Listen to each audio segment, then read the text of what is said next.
What's up, guys? My name is Lex Veldhuis, and let's jump straight into the action here. I am going to talk to you about short stacking today. I will be firing tons of tournaments where the stacks are super short, rebuying with 10, 15, 20 big blinds just to talk about as much short stack strategy as we can. In the top left, you will see how much time has passed, and you can see how much patience will get rewarded also, and how long you can actually grind out short stacks. We're going to go over all these situations. This is obviously a great spot to get it in. If we can fade a yes, that'd be great. And we immediately double up to 15.5 big blinds. Still not very deep, but I think it's really important to talk about. A lot of you guys have given me positive feedback on what you have learned from my short stacking sessions, and you also are aware now that you have tons of options. So if you want to learn how to short stack, keep watching this video, because there's a lot of little finesse things to it. A lot of people will just say like, oh, I just play push fold and that's it. Anybody can do it, but it's the opposite way. There's a ton of little tricks that you do and really important little things from the blinds, etc., to play a good short stack. So we'll talk about all of those today. All right, so next hand here we have a limper. Of course, a limper means that somebody calls. Limpers from these positions are relatively dangerous, but it's also pretty random.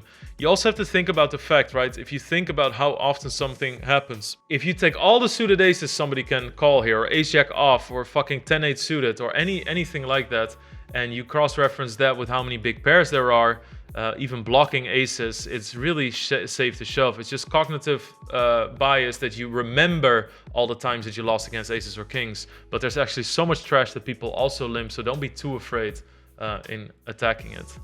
This player's range should be dust as well because they didn't put any money in the pot. We could get called by a hand like ace-7 or ace-4 off or something, which would be great, but they do decide to fold. All right, over here we have a pocket tens, 17 big blinds. Now, what's really important here is don't get too horny immediately. Don't start just jamming your tens because you only have 17 big blinds and that classifies as a short stack, right? We'll lose actually a lot of the action that we could be getting. Now it gets a bit interesting because another short stack calls before the flop. I think that our hand is strong enough to elicit a little bit of pressure without necessarily pushing them off their weaker hands like ace-8 suited or ace-9 suited, which you'll see all the time.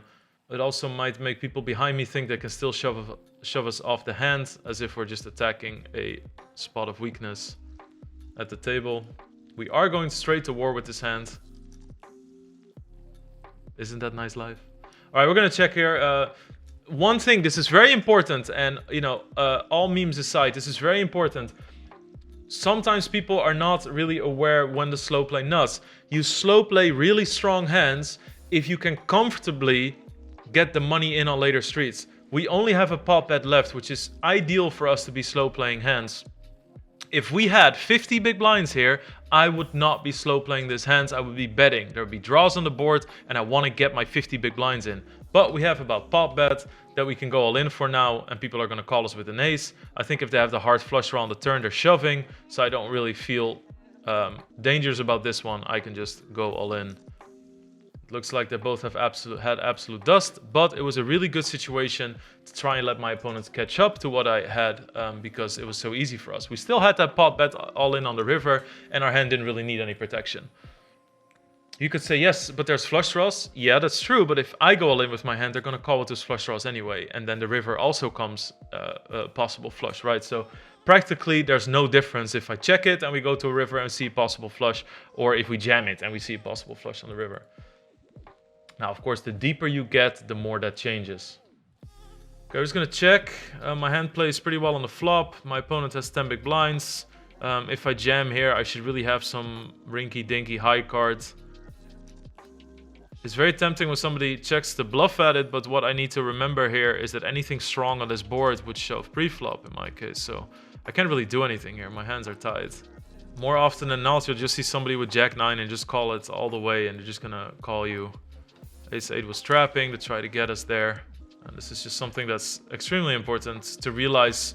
Not look at the board and think somebody checked twice. I'm going to represent 10-9 or Jack-10 because, you know, those are all hands that you could have been going all in before the flop with. You know, you have to not think from what would I like to represent on the river or what hands could possibly be there. You have to think from the start. Are these hands even in the range or the group of hands that I'd be playing? And the answer so often is no. You know, oftentimes on my stream, I'll ask somebody, well, what do you think he has? And they'll go, well, I think he could have kings, he could have queens, he could have a set. And the easiest answer immediately would be no, because he flat called pre-flop and he would have re-raised all of those. And it's like, oh, okay, so none of those hands are in. So keep that in mind, yeah? Keep pre-flop in mind and see how it correlates to what you're trying to do post-flop, both with calling and with betting. Pocket nines in the cutoff, we have 20 big blinds. My immediate thought is, if nothing crazy happens, we're just playing these hands for stacks. And by something crazy could be they re-raise from the first two positions, which would be strength upon strength. Now though, we're just gonna get our nines in the middle. We have 20 big blinds, nines is a great hand. We can even get called by worse. We could definitely also choose to call with this hand, which would also be fine. Either or. It's on you, son. All right, nice. And we go up 4 big blinds. Ace-5 suited. For this stack size, really good hand to jam over an open. Has good equity on 5 cards because Ace-5 can also make 2 card straights, whereas Ace-6 cannot. And your kicker is negligible between a 5 and a 6. So Ace-5 has a lot more playability and a little bit better in showdown in some scenarios as well. If we're 20 big blinds deep, we're definitely calling a lot with suited aces as well against the button, just because they play well post. I think that here we have a good jam. We can call by ace-9 off, which is an absolutely fine call. And we need to either chop. That's not going to be a chop. And that's GG. And that is absolutely fine. It's a good hand to jam from the blinds. So what I'm going to do is find a new tournament to play now. Preferably one that is really short. I like that. Okay, we have 20 big blinds. It's 6 max. That means that we're going to be playing a lot of hands, which is great. We're going to be playing a lot of marginal shove spots because the blinds come around often, which is exactly the way I like it for this video. We see a call here. I'm just going to go to the flop. A little bit tempting to raise with a hand like this. Generally, when you want to make a bluff out of position, when people call before the flop, you want to have something like an ace, a king, or a queen with dog shit second cards, which definitely qualifies with the deuce. We pair the deuce now. Let's just try to take it to showdown. Hope that we beat a hand like Jack 10 or Jack 9 or 10 9. All these typical hands that could get calls before the flop without a raise. Easy fucking does it. There you go. 10 9. That hand's supposed to be raised. Very important. All right, I'm gonna check. And I think a lot of you guys will make the mistake of just immediately jamming this. I don't think it's bad to raise. I do think it's really bad to jam. Also, the hands that we're going to call with, we're not going to do that great against. We also dominate all of their other queens and jacks because anything that's better than this hand is going to raise. And by dominating means that they have a better kicker, right? So king, queen, king, jack, ace, queen, ace, jack. All those hands are raising. Not too bad of a turn for me. I think that is very unlikely to bet king high on the flop, or they shouldn't, but we'll see, of course. Gonna continue calling. That's a great river. I actually don't expect a whole lot of bluffing on that river. Let's bet small. We can get some value from a hand like, if he has a hand like ace-8, or if he does have a hand like king-8 or something that was making a bet on the flop. Let's bet something small, so it's easy to get paid off on. What's also nice is the fact that if it's small, it could trigger a bet, or a raise, I should say, out of our opponent. So we get value, but it could also induce bluffs, and it stops them from checking behind.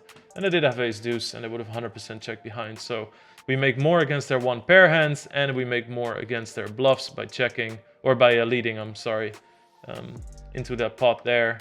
Of course, they should be jamming this hand pre-flop.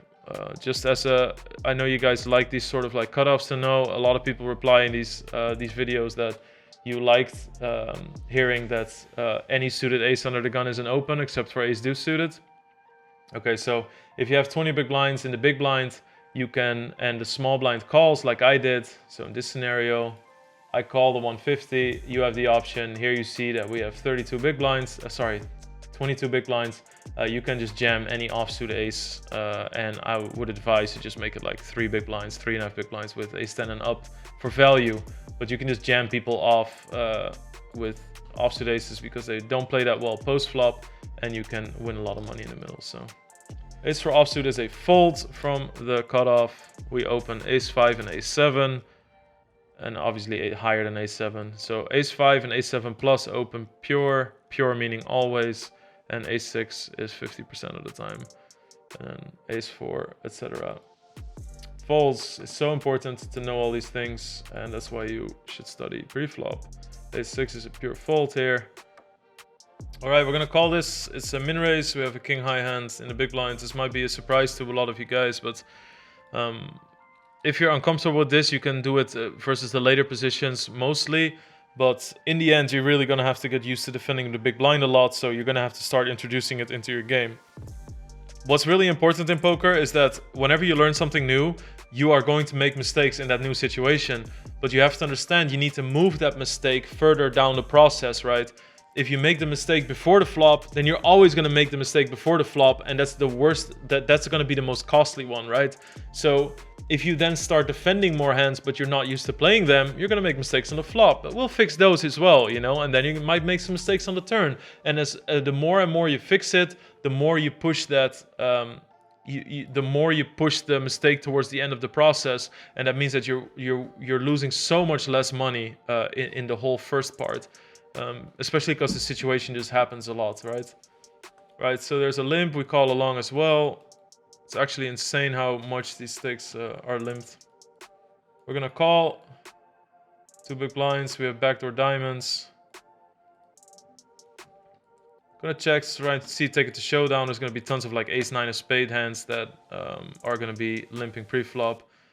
Really want to avoid limping offsuit aces. They just don't do anything, right? If you're going to play anything with a blocker as good as an ace, then at least raise it. But like playing it for the value of the hand is just not going to work. It's pure dog shit. Raising here. Might not feel supernatural for people to still do this, but we're in the low jack and we have queen 8 suited and we're at 18 big blinds, so we raise. It really is that simple. Drago. Big decision. Pretty gnarly flop. Not gonna do much here. Check here. If they check, I might put a big bet out on the river. We have all the 10s with a spade, queens with a spade, ace queen with a spade. We could check all those on the flop. It's very believable. They checked 3 times now. Please don't do the fake value betting 2 big blinds, because a 5 of spades will just call you, whereas now you could really convince people to fold. We are the most likely person to be slow playing something because we have the most high cards, because we were the ones raising under the gun. Absolutely fine. If they don't think I have a spade, they'll win. So I think that call is absolutely fine. I really like my bluff though. Okay, so we're 8 big blinds deep. Again, as I always say, even though you have 8 big blinds, there's no need to panic. You can still play hands. You don't play tighter from the big blind when you get short. You can still very easily realize the value of your hand. It's almost impossible to make big mistakes, right? Because what's the biggest mistake I'm going to make here with 7 big blinds, right? It's sometimes people don't understand that the impact of making a mistake with 7 big blinds is so much less than with 100 big blinds, right? Even though people just seem to be blasting with 100. It's very important when you're in pots, especially with 2 people. If you're in pots and everybody checks the flop and the turn, and you can make a reasonable argument for still having strong hands. Now, another example of that would be a flop that's king, queen high, for instance, right? You're the pre-flop raiser, you have a queen, you're going to check a lot of your queen jack, queen 10 and ace queen. You check twice on the river, you get to value bet. So you get to simulate that. So be very aware if other people do not show interest in the pot and you can still credibly rep a good hand, you can bet.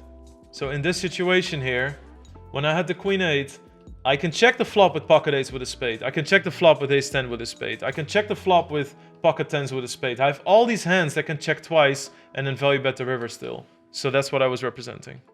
Don't get too loose. Don't think I have 6 big blinds, so I'm just going to go all in with everything. If I have a hand like jack 8 suited, jack 7 suited, sure. But then at least I have cards that can make straights in showdowns. So that's easy. Getting precarious.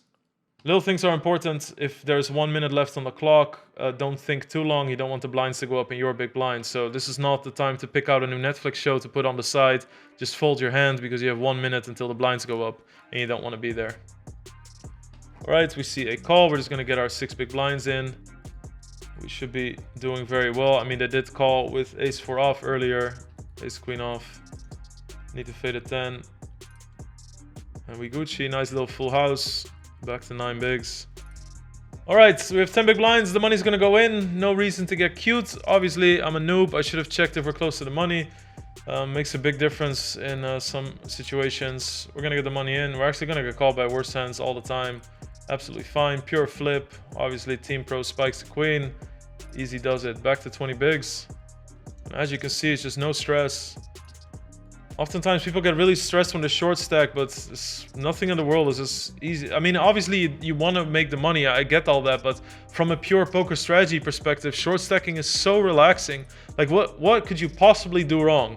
If you just learn some ranges, you know what to shove, you can defend the big blind a lot without making huge mistakes after the flop. You just look at something nice, and if it's good, you go all in, right?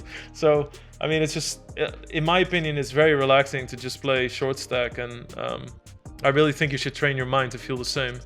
All right, so now we get an interesting situation. We can definitely defend versus some we can shove pre-flop. It's a bit iffy here. I'm torn a little bit. I think it was small blind jams. I might actually call. I'm a little bit torn here because we've seen them limp ace-4, but also ace-queen off, right? I just feel I'm giving up too much versus like 10-9 off, etc., which we also see people. I think it might have been them in this video as well. I'm recording multiple of these, so I think I'm just gonna take it. I just want the 3 big blinds. It is a little bit concerning that we saw them limp ace-queen, so at least they're doing that well, right? If we saw them raise the ace-queen, then we could just pile everything in and be very happy about it, because then we know if they have a good hand they raise, but now they limped something. So I think it's a really bad strategy to limp all of your hands, but at least if you do it, doing it like that works a little bit. You can go both ways with this hand. You can raise or you can call. Very drawy boards. We're going to try and stab this board a lot, so let's take the opportunity when we have a king to do so. Lots of hands we can get called by. Over here, it was limped again by our friend. I bet the flop at Jack 5. Sorry, I'm recording 3 of these videos at one time. I'm going to bet big now. I want to really tax 6x, get value from 4x, and really punish them.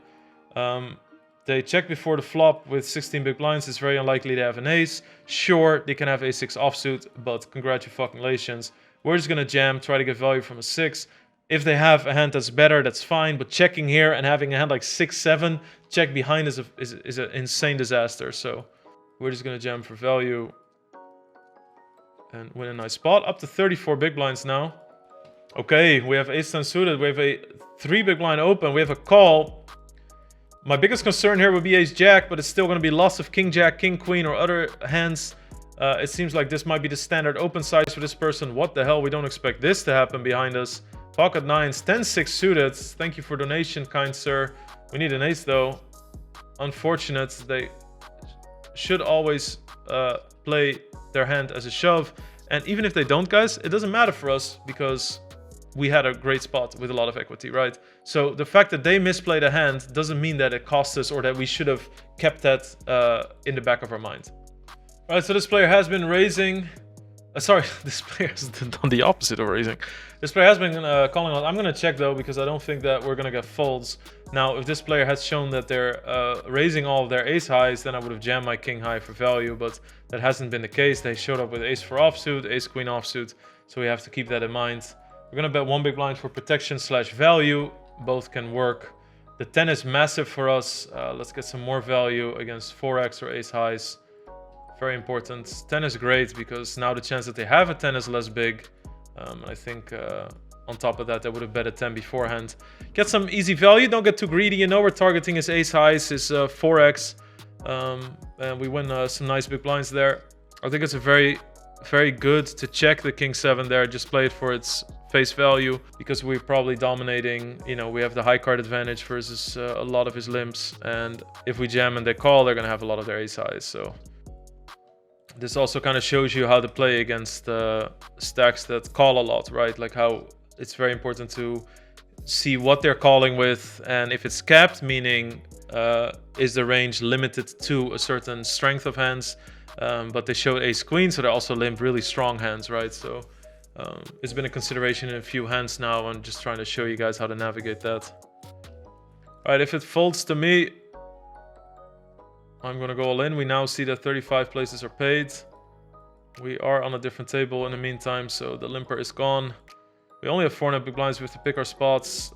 You could say, I only have 4.5 big blinds. I'm just going to get it in. I have a reasonable hand. Don't forget about the parameters. We're still up against an 11 big blind that chooses to raise from the first position, not go all in, which is actually scarier. So we're going to fold this one.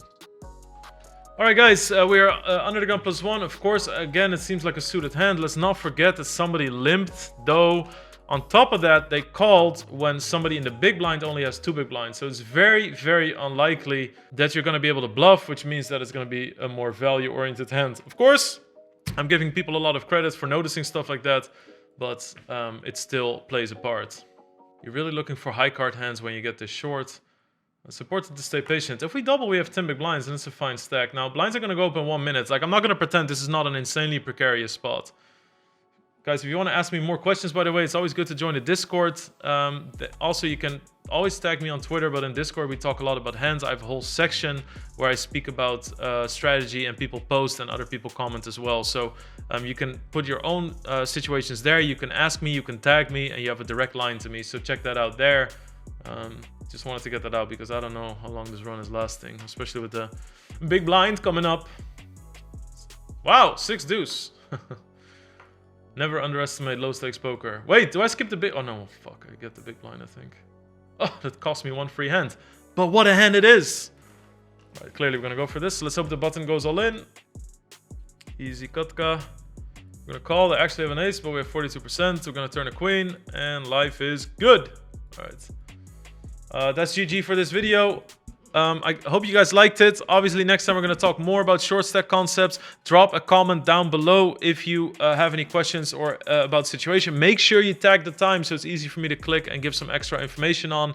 Other than that, I'll see you guys next time. Make sure you sub if you love the series. It's very motivating for me. I can track where the subs come from, and it's just, it's just extra encouragement for me to keep making these. Thanks for all the positive feedback so far, and see you guys next time. Bye-bye.